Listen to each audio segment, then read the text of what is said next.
2019 Lok Sabha vote যাতে সুষ্ঠুভাবে সম্পন্ন করা যায় সেজন্য সাধারণ জনগণের উপর কিন্তু একটা অনেক বড় ক্ষমতা তুলে দিল ভারতীয় নির্বাচন কমিশন। সাধারণ মানুষের জন্য একটা নতুন মোবাইল অ্যাপ্লিকেশন নিয়ে আসা হয়েছে, যার নাম দেওয়া হয়েছে সি ভিজিল অর্থাৎ সিটিজেন ভিজিল্যান্ট, যার বাংলা অর্থ করলে দাঁড়ায় সজাগ নাগরিক।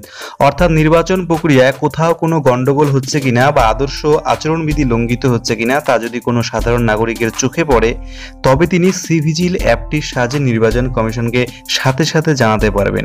এই সাথে সাথে জানানোর 100 মিনিটের মধ্যে কিন্তু সম্পূর্ণ প্রক্রিয়া এখানে সম্পন্ন করা হবে এবং আপনার অভিযোগের ভিত্তিতে কি পদক্ষেপ করা হলো সেটা কিন্তু আপনাকে 100 মিনিটের মধ্যেই তারা জানিয়ে দেবে স্ট্যাটাসের মাধ্যমে। তো বন্ধুরা, কি করে আপনারা এই সি ভিজিল অ্যাপটি ব্যবহার করবেন সেটা আমরা আপনাদের প্র্যাকটিক্যালি এই ভিডিওটিতে দেখিয়ে দেব। তার আগে এই অ্যাপের মাধ্যমে আপনি কি করে কাজ করবেন সেটা একটু আপনাদের জানিয়ে দিচ্ছি। এটি শুরুর আগে আপনাদের কাছে একটা ছোট্ট রিকোয়েস্ট, আমরা প্রতিনিয়ত আপনাদের জন্য এই ধরনের হেল্পফুল ভিডিওগুলো নিয়ে আসি, সেজন্য অবশ্যই ভিডিওটি ভালো লাগলে একটা লাইক করবেন, অন্যদের মাঝে শেয়ার করে দেবেন এবং আমাদের চ্যানেলে নতুন হলে সাবস্ক্রাইব করে পাশে আসা বেল আইকনে ক্লিক করতে ভুলবেন না। আর আপনারা আমাদের এই ভিডিওটি কোন জেলা থেকে দেখছেন অবশ্যই কিন্তু কমেন্ট বক্সে জানাতে ভুলবেন না। মূলত আদর্শ আচরণবিধি লঙ্ঘনের বিষয়গুলো এই অ্যাপের সাহায্যে নির্বাচন কমিশনকে জানাতে পারবে সাধারণ মানুষ। আদর্শ আচরণবিধি লঙ্ঘনের মধ্যে যে বিষয়গুলি পড়ছে সেগুলো আপনাদের আমরা একটু জানিয়ে দিচ্ছি। কোনো রাজনৈতিক দল বা নেতার তরফে ভোটারদের টাকা বা অন্য কোনো উপহার দেওয়া কিংবা মদ খাওয়ানো, ভোটারদের হুমকি দেওয়া বা মারধর করা, অস্ত্র নিয়ে মিছিল বা প্রচার, সরকারি ভবনগুলোতে রাজনৈতিক দলের ব্যানার, ফ্লেক্স ইত্যাদি লাগানো, বাড়ির মালিকের অনুমতি ছাড়া দেওয়াল লিখন, ভোটের প্রচারে বিশেষ কোনো জনগোষ্ঠী বা সম্প্রদায়ের বিরুদ্ধে উস্কানিমূলক বিদ্বেষমূলক কথাবার্তা, বিশেষ কোনো রাজনৈতিক দলের পক্ষে বা বিপক্ষে সংবাদ মাধ্যমে পেইড নিউজ বা সোশ্যাল মিডিয়ার ফেক নিউজ পোস্ট করা ইত্যাদি। যদি এই ধরনের কোনো ঘটনা আপনার চোখে পড়ে তবে সেই ঘটনার ছবি তুলে বা ভিডিও রেকর্ডিং করে আপনি কিন্তু সি ভিজিল অ্যাপের সাহায্যে নির্বাচন কমিশনের অফিসে পাঠিয়ে দিতে পারবেন সাথে সাথে। আপনার অভিযোগ পাওয়ার 5 মিনিটের মধ্যে কমিশনের ফ্লাইং স্কোয়াডকে লোকেশনের অর্থাৎ যে জায়গার ছবি আপনি পাঠিয়েছেন সেই জায়গার উদ্দেশ্যে রওনা দিতে হবে এবং 15 মিনিটের মধ্যে সেখানে পৌঁছতে হবে। ফ্লাইং স্কোয়াড ঘটনাস্থলে গিয়ে আপনার অভিযোগের সত্যতা যাচাই করবে। এর জন্য তাদের সর্বোচ্চ 30 মিনিট সময় দেওয়া হবে। আপনি ডিসপ্লেতে যে ছবিটি দেখতে পাচ্ছেন, দেখুন সেই ছবিটি ভালো মতো, তাহলে কিন্তু সম্পূর্ণ বিষয়টি আপনার কাছে পরিষ্কার হয়ে যাবে। এরপর ফ্লাইং স্কোয়াড রিটার্নিং অফিসারের কাছে গিয়ে বিষয়টি নিয়ে রিপোর্ট দেবে। সেই রিপোর্ট খতিয়ে দেখে সিদ্ধান্ত নেওয়ার জন্য রিটার্নিং অফিসারকে দেওয়া হবে সর্বোচ্চ 50 মিনিট।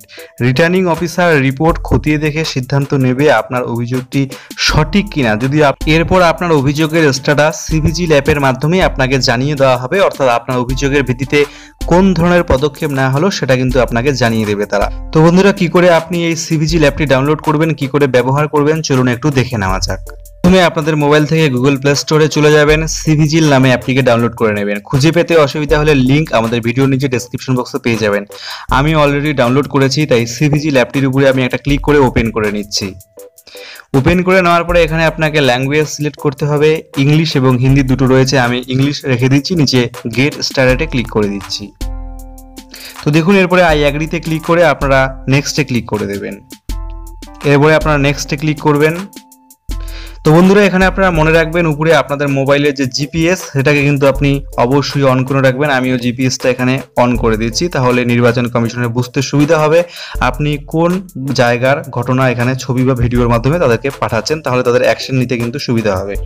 এরপরে আপনার মোবাইল নাম্বার দিয়ে সেন্ড ওটিপিতে ক্লিক করে দেবেন, একটা ওটিপি আসবে, তারপরে সেটাকে আপনি সাবমিট করে দেবেন। আমার কিন্তু এখানে ওটিপি চলে এসেছে, ওটিপি আমি ফাঁকা বক্সে দিয়ে দিয়েছি। এরপরে আপনি আপনার নাম, অ্যাড্রেস, স্টেট, ডিস্ট্রিক্ট এবং অ্যাসেম্বলি অর্থাৎ ভোটের নির্বাচন কেন্দ্র যেটা রয়েছে সেই নামটা সিলেক্ট করবেন, আপনার পিন কোড দিয়ে দেবেন।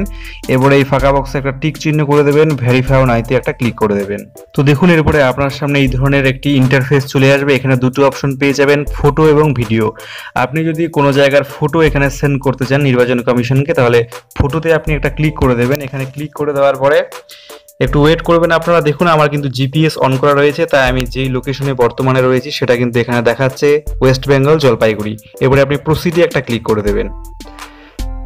তো দেখুন, এরপরে আপনি ক্যামেরা সিলেক্ট করে নেবেন। ক্যামেরা অন হয়ে যাওয়ার পরে আপনি যে জায়গায় রয়েছেন সেই ইনসিডেন্টের একটা ফটো আপনি কিন্তু এখান থেকে ক্যাপচার করে নেবেন। দেখুন আমি যে কোনো একটা ফটো এখান থেকে আমি ক্যাপচার করে নিচ্ছি, জাস্ট আপনাদের ডেমো দেখানোর জন্য আমি এটা দিচ্ছি। তো দেখুন এখানে কিন্তু আপনার অ্যাড্রেস সমস্ত কিছু এখানে দেখিয়ে দেবে। আপনি নিচের দিকে যাবেন, বলেছে সিলেক্ট ইনসিডেন্ট টাইপ, অর্থাৎ কি ধরনের ঘটনা সেখানে ঘটেছিল। এটা কিন্তু আপনি এখানে ক্লিক করে যেটা হবে সেটা কিন্তু আপনি এখান থেকে সিলেক্ট করে নিতে পারবেন। দেখুন বলেছে মানি ডিস্ট্রিবিউশন, কুপন ডিস্ট্রিবিউশন, তারপরে অনেক কিছু রয়েছে, পেইড নিউজ। যেটা মনে হবে বলতে যে ঘটনাটা ঘটেছে সেটাকে আপনি এখান থেকে সিলেক্ট করে নেবেন। আমি একটা সিলেক্ট করে নিচ্ছি। এরপরে সেই ঘটনার কিছু ডিটেলস আপনি এখানে একটু লিখে দেবেন, এখানে আপনি টাইপ করে দেবেন, সেই ঘটনার কিছু ডিটেলস দিয়ে দেবেন এবং আপনি সাবমিটে ক্লিক করে দেবেন। ওইভাবে আপনি যদি কোনো ঘটনা ঘটতে দেখেন কোথাও যেখানে ভোটদাতাকে প্রভাবিত করা হচ্ছে, তাহলে আপনি ভিডিও করতে চাইলে ভিডিওতে ক্লিক করে একটা ভিডিও করে নেবেন এবং তাদেরকে কিন্তু পাঠিয়ে দিতে পারবেন। আপনার ঘটনার স্ট্যাটাস বা কাজ কতদূর এগুলো সেটা জানার জন্য বাঁদিকে গিয়ে 3টা সিম্বলে ক্লিক করে দেবেন, স্ট্যাটাস লেখা রয়েছে সেখানে আপনি ক্লিক করে দেবেন। সেখানে করে দেওয়ার পরে আপনি এখানে দেখতে পারবেন কতদূর কাজ আপনার এগুলো। আপনাকে কিন্তু যখনই আপনি কমপ্লেন করবেন আপনাকে একটা সিবিজিল আইডি নাম্বার দেওয়া হবে, সেটা দিয়ে কিন্তু আপনি এখানে সেটা সার্চ করতে পারবেন। ভিডিওটি এই পর্যন্তই। ভালো লাগলে একটা লাইক করতে ভুলবেন না, শেয়ার করে দেবেন না। ধন্যবাদ।